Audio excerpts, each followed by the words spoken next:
Welcome to the Business of Learning, the Learning Leaders podcast from Training Industry, where we speak with industry experts and thought leaders on all things learning and development.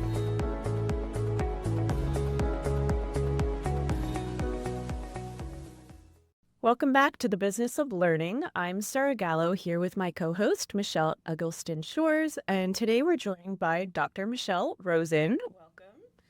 Thank you for having me. And today we're discussing change, since we know that change is constant and really leading and driving that change takes more than just reacting to disruption. So we're glad to have you with us today, and we'll dig into that. But first, you want to briefly introduce yourself. Oh, wow. Introduce myself. Well, I'm Michelle Rozen. I am very passionate about making changes that actually stick and becoming the kind of professional and the kind of person that knows how to create sustainable change. And now if we step back from big words in learning and development to real life, to become the kind of person that says that they will do something and actually follows through, to become the kind of leader, the kind of team member, the kind of team, the kind of company that says that they will do something and actually follows through, actually makes it happen. I think that's And then I try to practice it in my own life as well. Perfect.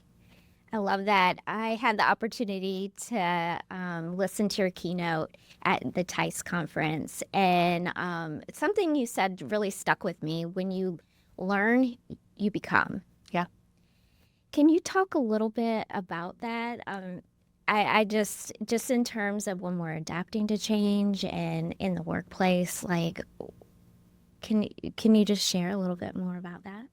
It's funny how sometimes as professionals, we have that division. We're like, okay, this is learning, this is life, this is work, this is life. Mm-hmm. And then we say, how do we balance? Because we see it as separate. Mm-hmm. But to me, it's all a process of becoming, where you become the kind of person that has certain skills. And those skills are universal to both leadership, business, and life. And I feel that when you have those skills, when you know how to keep yourself focused, and when you know how to focus on what matters the most, and when you know how to set goals and follow through, and when you know how to build and sustain relationships with other people and other skills, it can't be separate. Mm-hmm. You use those things with your spouse and it makes your relationship better, and you use them with your kids and it makes that relationship better.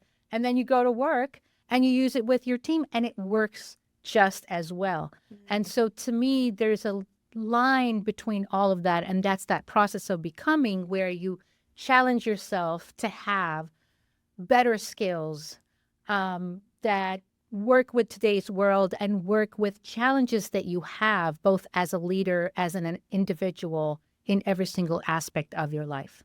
Definitely. There's just so much change in work and in life now. And could you kind of talk what you mean by sustainable change? Like, how do you lead? Like, what does it take to lead sustainable change versus reacting to it? Right. So let's take the big words of sustainable change and bring them down to everyday life. So sustainable change to me means, you said you're going to create this change. You said you're going to do this thing. Mm-hmm. Did you actually make it happen? And to me, it doesn't matter what the thing is. Mm-hmm. It can be anything from, I'm going to drink more water, actually followed through, to we're going to focus ourselves and prioritize differently as a team and actually follow through. To me, it's the same thing. And so that is that process of becoming that I speak about, where, the world is filled with people that say that they will change something and say that they will do something. They really want to.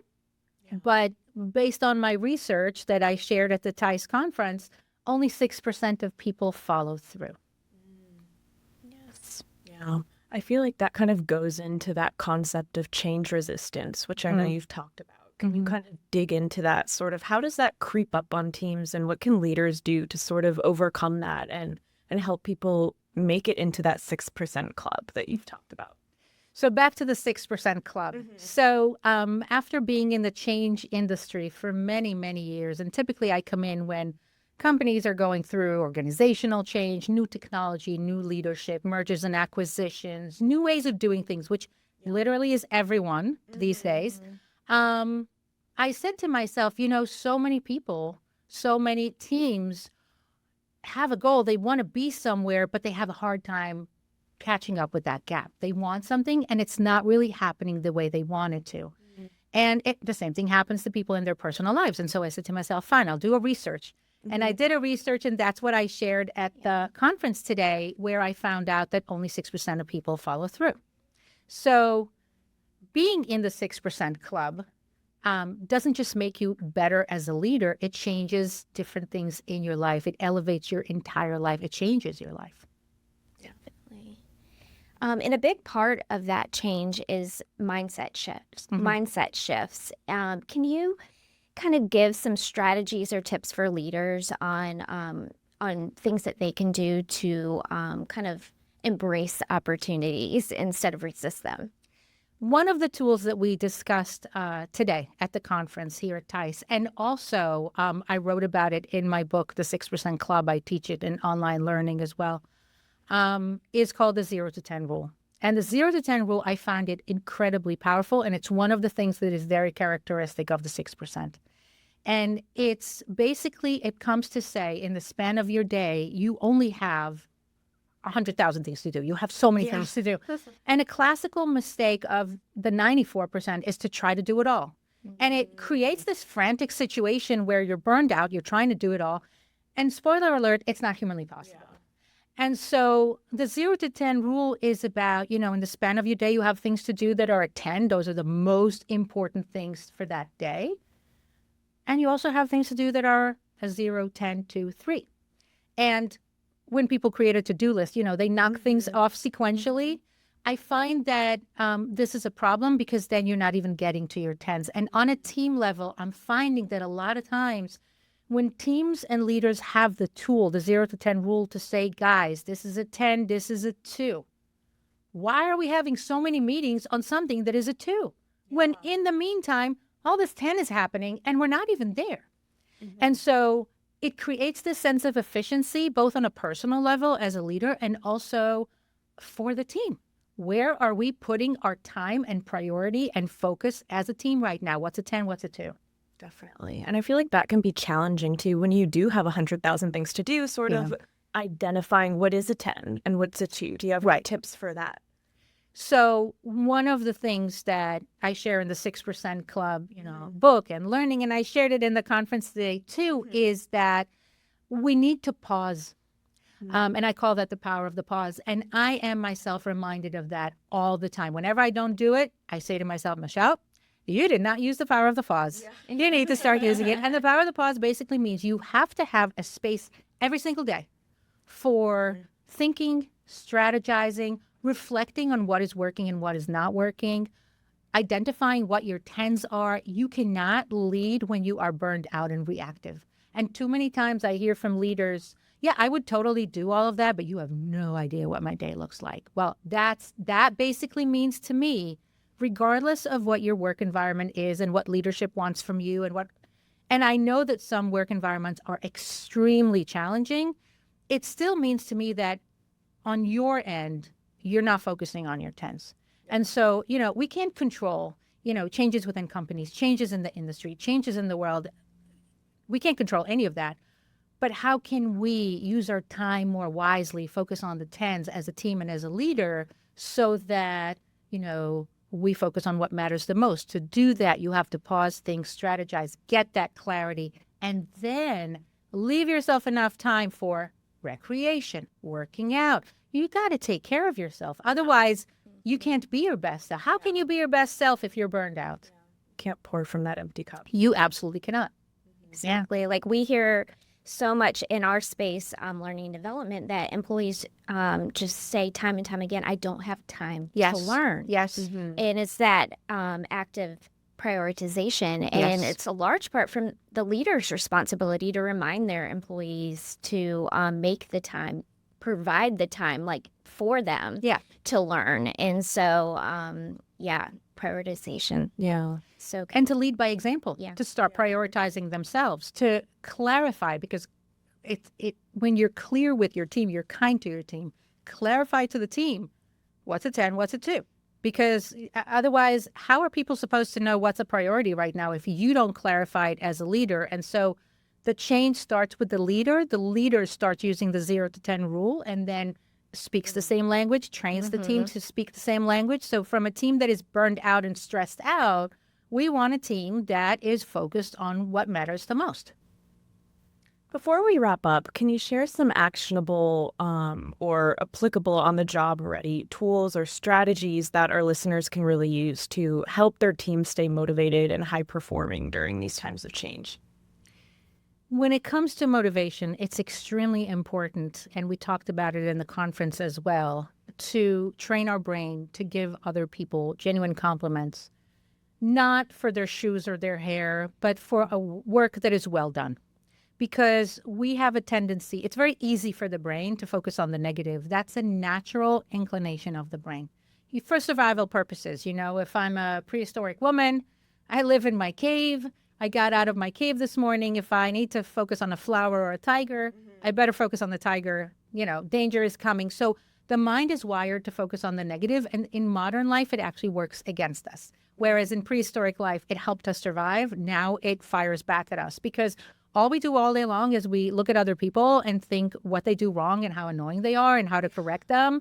We don't see ourselves. We see their problem and we communicate it to them. And then we're like, okay, so why are they so, bitter? And why are they not just trying harder with us? And it's very frustrating to other people. And people leave jobs, when it comes to retention because they feel unappreciated. And it's extremely powerful to train your brain to see great things that people are doing. And I gave this talk many times to many leaders. And a lot of times my experience has been that somebody would, talk to me and say, who I haven't given any genuine compliments to? My husband or my wife. Because we take the people that are the closest to us completely for granted and forget to do this very human thing. So I say, if you want to challenge yourself to do that with your team, I say, start at home. Start at home and train yourself. Imagine yourself walking around with a big flashlight looking for good things. You saw something, say something. It costs you literally 20 seconds of your time. It's so easy. It's just a matter of mindset. And then go out there with your team, go out there to the world, and don't be fake. If it's not good, it's not good. But if it's good, you've got to highlight it and tell them, because then they would be like, oh my gosh, all the people in my life are complaining all the time. Look at this guy or lady. They actually see how amazing I am. My mom was right. I am amazing. Let me try to see what else I can do for them. And so you get this group of people that, will go the extra mile for you. And you need that. You can't do it alone. I feel like that gets at that concept of, we've heard it a few times around human-centered leadership, especially now in the age of AI. And like those core skills, giving feedback and recognition and appreciation are so huge right now. It is very important. All the soft skills became so much more important, especially as the younger generation is coming into the workforce. And a lot of them really struggle with soft skills. And they want leaders that will coach them on how to be successful. Because technology, they know. That's not the issue.